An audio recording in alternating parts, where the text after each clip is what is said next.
दूसरा बार खाएगा coffee coffee coffee coffee एक बार खा ले दूसरा बार खाएगा ऑरेंज लेबू orange orange orange orange orange orange orange. আজ বউ ভাতের পরের দিন সকালটা তোমাদের সঙ্গে এভাবেই শেয়ার করলাম। মাসি, তোমরা তো জানোই তোমাদের দাদাভাইয়ের মাসি, তো ওই ইয়াতে ট্রেনে যেভাবে চা বিক্রি করছে না করে, তো সেভাবেই কিন্তু মাসি চা বিক্রি করছিল। আর এখানে দেখো এই আমার দুই ননাস, বলতে ওই পাশেটা বড় ননাস, তার পাশেটা ছোট ননাস, তার পাশে তোমাদের দাদাভাই, আর কোলে হচ্ছে বাবু আমার বড় ননাসের ছেলে, দুই ছেলে, তারপরে ছোট ননাসের একটা মেয়ে একটা ছেলে, সবাইকে তোমরা মোটামুটি কিন্তু চেনো আর কি।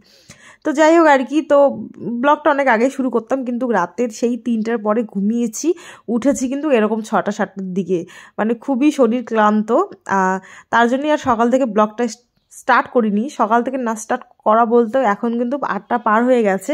আর তোমাদের দাদাভাই দেখো ব্যাগপত্র নিয়ে চলে যাচ্ছে, মানে খানিকটা আমার সাথে রাগও হয়ে আমাকে তোমাদের দাদাভাই যেতে বলছে তোমাদের দাদাভাইয়ের সঙ্গে। হ্যাঁ, তো কি বলো তো, আর আমি তোমাদের দাদাভাইয়ের সঙ্গে যাব না, কেন যাব না সেটা তোমাদের সঙ্গে কিছুক্ষণ পরেই কিন্তু শেয়ার করব। হ্যাঁ, তো সেখানে আমার 2টা দেওর ছিল, 2টা ভাসুর, বলতে তোমাদের দাদাভাইয়ের এই 4-5 মাস বড় আর কি। তো ওরা 5 জন মিলে ওরা কিন্তু সকালে বাসে করে চলে গেল। আর কি হয়েছে বলো তো, আজকে আর কি বউ ভাতের পরের দিন যার যখন টাইম হবে সেই কিন্তু তখন বাড়ি চলে যাবে। আর আমরা যত আত্মীয় স্বজন আছি সব কিন্তু এই আমাদের বাড়ির পাশে, মানে তোমাদের দাদাভাইয়ের হচ্ছে সব মামারা, মানে সব মামাদের বাড়ি কিন্তু যেটা পুরানা বাড়ি আমাদের কিন্তু বাড়ির পাশেই। হ্যাঁ, আর তারপরে মাসিরা বলতে সবাই যত আত্মীয় স্বজন আছে প্রায় হচ্ছে সব মানে বামুনহাটের আর কি। তো ওখান থেকেই 60 জনের মতন আত্মীয় স্বজন আছে, সবাই কিন্তু আজকে চলে যাবে। তো যাই হোক আর কি, তার জন্যে কেউ কারো সাথী না, যে যখন টাইম পাবে সে তখন চলে যাবে। আর একদিন মনে হয় তোমাদের সঙ্গে আমি বলেছি যে এই বড় মামা আর কি এখানে চাকরি পেয়েছে, এখানে কিন্তু তারপরে সেটেল হয়েছে, বলতে সবার বাড়ি কিন্তু আমাদের ওইদিকে। তো যাই হোক, বিয়ে পারপাসেই সবার সঙ্গে দেখা।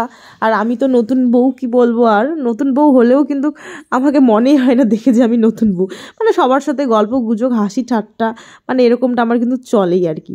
তো সচরাচর নতুন বউরা কিন্তু একটু শান্তশিষ্ট ধীর স্থির চুপচাপ থাকে, কিন্তু আমি তার একদমই উল্টো, কি করা যাবে, আর আমি কিন্তু এরকম স্বভাবেরই। তো এই যে দেখো আমার বাবু, বলতে এই যে দিদির হচ্ছে ছোট্ট ছেলে, তো ভাগনা আর কি, ছোট্ট ভাগনা কিন্তু বলে মাঝে মাঝে ফোন করে, বেশি কথা বলতে পারে না এখনও তো ছোট, বলে মামি মামি। তো তাই সবাই বলে যে এই ভাগনা যে মামির এত আদরের হয়েছে, মানে এত মামি মামি, সবসময় শুধু মামি মামি নাকি করেই থাকে।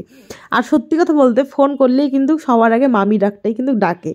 তো যাই হোক আর কি, দেখো এখন কিন্তু দুপুরবেলা সবাই খাওয়া দাওয়া করে নিচ্ছে, আর আমারও কিন্তু খাওয়া দাওয়া করার একদম ইচ্ছে ছিল না, তো মাটন হয়েছে, তো মাটন 2 পিস খেয়েছি মাটন। আর এই যে দেখো সবাই বেডিং পত্র গুছিয়ে নিচ্ছে, আর এই যে দেখো ছোট দিদির অবস্থা দেখো, আমরা কিন্তু কি করছি যে মনে হচ্ছে যাত্রাপালার সবাই এসেছে, এখন সবাই মানে যাত্রা শেষ, এখন কিন্তু সবাই বাড়ি বাড়ি যাবে, তার জন্য বেডিং পত্র সব মানে গুছিয়ে সব দরজায় রাস্তায় সব বসে আছে আর কি। আর এই যে দেখো সেই মামা শ্বশুরের বাড়িটা, আর ওই যে দেখো ছদ্দি। আর কেন তোমাদের দাদাভাইয়ের সঙ্গে যাইনি সেটাও বলছি। তো দিদিরা আর কি, এই দিদিদের মানে ছোটদিদের, মানে তোমাদের দাদাভাইয়ের ছোট দিদির, তো ওদের কার আছে, তো সেই কার নিয়ে কিন্তু ওরা এসেছে আর কি। আর এখানে এসেছে হচ্ছে আমার ননদ একটা এসেছে, ছোট ননদ, আর এই যে মাগো বাবু আর জামাইবাবু আর দিদি, আর একজনের কিন্তু জায়গা হবে। তো আমি ওরকম মানে বাসে গেলে এখান থেকে ওখানে, ওখান থেকে ওখানে, ওখান থেকে ওখানে 4টার মতন পাল্টায় যাইতে হয়।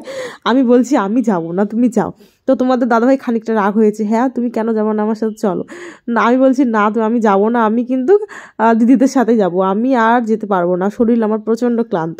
তো যাই হোক, আমার মনে হয় তোমাদের দাদাভাইয়ের সঙ্গে যাওয়া উচিত ছিল, কিন্তু আমি যাইনি সকালবেলা। আর মাও বলছিল থাক বৌমা থাক, একসাথে যখন যাব পরে এখন যাব, মাও কিন্তু বলছিল, তার জন্য কিন্তু আমি কিন্তু যাইনি। তো যাই হোক আর কি, এই যে দেখো সবাইকে টাটা বাইকে বাই করে আমরা কিন্তু চলে যাচ্ছি। আর কি বলতো, আর ব্লগ আমার শ্যুট করা হয়নি, তো ওই যে বললাম শরীর খারাপ আর সবাই ব্যস্ত, আর আমার ব্লগও ওরকম শ্যুট করা হয়নি, যেটুকু করে শ্যুট করেছি তোমাদের সঙ্গে শেয়ার করে দিচ্ছি। আর এখন কিন্তু আমরা প্রায় দিনহাটা চলে এসেছি, আর সামনে বাবু বসেছিল, বাবু ভিডিওটা করে দিচ্ছে। দেখো মুখ চোখের অবস্থাটা জাস্ট দেখো, কি বলি আর, মানে সত্যি কথা বলতে মানে আমি একদম প্যাত্তানির মতন হয়ে গেছি, প্যাত্তানি। আর এখানে দেখো মানে রেলগেটটা পড়েছে, আর মারা কিন্তু আসছে সবাই, মামিরা, মাসিরা, তারপরে বড়দিরা, সবাই ওরা বাড়ি আসছে হচ্ছে বড় মামা একটা বাস ঠিক করে দিয়েছে। হ্যাঁ, তো সেই বাসে কিন্তু সবাই বাড়ি চলে আসছে, মানে আমরা একটু আগে বেরিয়েছি, তারপর ওরা কিন্তু সবাই ওই বাসের মধ্যে চড়ে আসছে। আর আমি ভাবছিলাম হয়তো বাসের মধ্যে চড়ে এলে অনেকটা আরও মজা করা যেত। আর তোমরা তো জানোই আমি মজা করা ভীষণ পছন্দ করি, সত্যিকারে বলতে, কেন জানি না। আর এই যে দেখো তারপরে না ওই নিগমনগরে আর কি জামাইবাবু পান খাওয়ালো, তো আমি তো পান খাই সচরাচর। আর বাবু দেখো ওইদিকে বমি করছে, মানে কি বলবো। আর এই যে দিদিরও মাথা নাকি ঘুরছে, মাগরও মাথা ঘুরছে, মানে সবারই শুধু মাথাই ঘুরছে। আর আমার তো সত্যি কথা বলতে আমার কিন্তু অতটা কোনো প্রবলেম হয় না যে গাড়িতে চললে এটা হবে সেটা হবে। জাস্ট তোমাদের দাদাভাইয়ের সঙ্গে আসিনি, ওই যে কালকের একটা রাগ আছে, যাও তোমার সাথে আমি যাবোই না, যাও তো বাড়িতে গিয়ে একা একাই থাকো তো কেমন লাগে দেখো, মানে ওরকমটা আর কি। ওই রাগের জন্যই কিন্তু মানে মেইনলি ওই রাগের জন্যই তোমাদের দাদাভাইয়ের সঙ্গে আসিনি, যে কালকে তুমি আমার সব কিছু মানে ভেস্তে দিছো, এত সাজুগুজু করে না, ভালো করে তোমার সাথে নাচ করতে পারছি না, ছবি উঠতে পারছি না, আমি ফুচকা খেতে পারিনি, চাট খেতে পারিনি, মানে ভাতও ভালো করে খাইতে পারিনি টেনশানে। তাহলে ওই জন্য তোমাদের দাদাভাইয়ের সঙ্গে আমি আজকে আসিনি সকালে বাড়ি। আর তোমাদের দাদাভাইকে কিন্তু আমি ফোন করছি যে আসো, এখানে আসো, ব্যাগ ঠ্যাগগুলো একটু নিয়ে যাও। আর তোমাদের দাদাভাইও মানে না আমি যাব না, তুমি আসলে আসেন, না আসলে নাই, এই হচ্ছে কথা। তো যাই হোক আর কি, এখানে দেখো ওই জামাইবাবু বাবুর হচ্ছে মানে ওই তোমার মুখ ঠুকগুলো সব মুছে দিচ্ছে জল দিয়ে। আর ওই যে বললাম একটা ননদ গেছে আমার, বলতে পিউ আর কি, কাকা শ্বশুরের মেয়ে, তো ওই কিন্তু এখন ভিডিওটা করে দিচ্ছে। আর এখন কিন্তু বাজে প্রায় 4:30টার মতন, আর আমাদের কিন্তু মানে চলে এলাম আমি, আর মা কিন্তু আসবে, মানে মাদের বাস আরও লেট, তোমাদেরকে বললামই আমি। আর বাড়ি মানে আসার পথে তোমরা তো জানোই আমার বাবার বাড়ি রাস্তার ধারেই, মানে রাস্তাতেই পড়ে, তো ওখানে কিছু পার্সেল আমার আসছিল, তো সেই পার্সেল আমাকে বোন এসে রাস্তায় দিয়ে গেল। আর তারপরে দেখো বাড়ি চলে এসেছি, এখন কিন্তু প্রায় রাত হয়েছে। কি খাবো সবার খাওয়ারও ড্যাম, ঘুমেরও ড্যাম, মানে সব কিছু, সর্দি মানে কাশ সবারই হয়েছে, মানে শরীর কিন্তু কারোই ভালো নেই। তো যাই হোক, তারপরে মা বললো যে সেদ্ধ ভাত করো, আর তোমাদের দাদাভাইও বললো যে মানে সেদ্ধ ভাত করো আর কি। আর মা কিন্তু আসার সময় দেখো নিমকি, মানে দোকান থেকে নিমকি নিয়ে এসেছে। তো আমি আর ভাত খাবো না, আমি মাকে বললাম মা আমি এই যে নিমকি মুড়ি মাখি, এই নিমকি মুড়ি মাখাটাই খাবো, আর তোমরা ভাত খেও। তো সেই ভাত আমি বসিয়ে দিয়েছি, মানে আলু সেদ্ধ ভাত। আর তোমাদের দাদাভাই বললো যে মার ভাতটা করো, কারণ তোমাদের দাদাভাই কি বলো তো, মার ভাত খেতে না খুবই ভালো লাগে। তো যাই হোক আর কি। আর এখানে দেখো সেই এখন করবো হচ্ছে ডিম, তোমাদের দাদাভাই বললো যে ডিম ভাজা করে দাও। আর মা দেখো এই যে ভাতটা হচ্ছে নামাচ্ছে থালার মধ্যে। আর হচ্ছে বাবা কিন্তু খাবে এখন রুটি, বাবার তো জানোই তোমরা সুগার, তো সেই রুটি খায়, সবসময় রুটিটাই খায়। আর এই কদিন থেকে রুটি খাওয়া হচ্ছে না, কারণ আমিও সেরকমভাবে বাড়িতে নেই, ওই বাবার বাড়িতে ছিলাম, এখানে ছিলাম, ওখানে ছিলাম, এরকমভাবে আমিও ঘুরছি, আর মাও তো ওখানেই 6-7 দিন থেকে ছিল। তো তার জন্য বাবা বললো যে না আমি আজকে রুটি খাবো। তারপরে কিন্তু মা বাবাকে রুটি করে দিয়েছে, আর আমি ভাতটা করেছি। তো যাই হোক আর কি, এই দেখো ডিম ভাজা হয়ে গেল। আর তোমাদের দাদাভাইয়ের জন্য বড় পিসটা, আর তোমার মার জন্য ছোট পিসটা, এই হচ্ছে কথা। আর এই যে দেখো এই যে বাবা বললাম না যে রুটি খাচ্ছে, রুটি কিন্তু দই দিয়ে খাচ্ছে। বাবার না তরকারি দিয়ে রুটি খাওয়া অত পছন্দ না, বাবার হচ্ছে তোমার ওই দই দুধ এগুলো বাবা খুবই পছন্দ করে, মিষ্টি খুবই পছন্দ করে, তার জন্যই দেখো সুগার।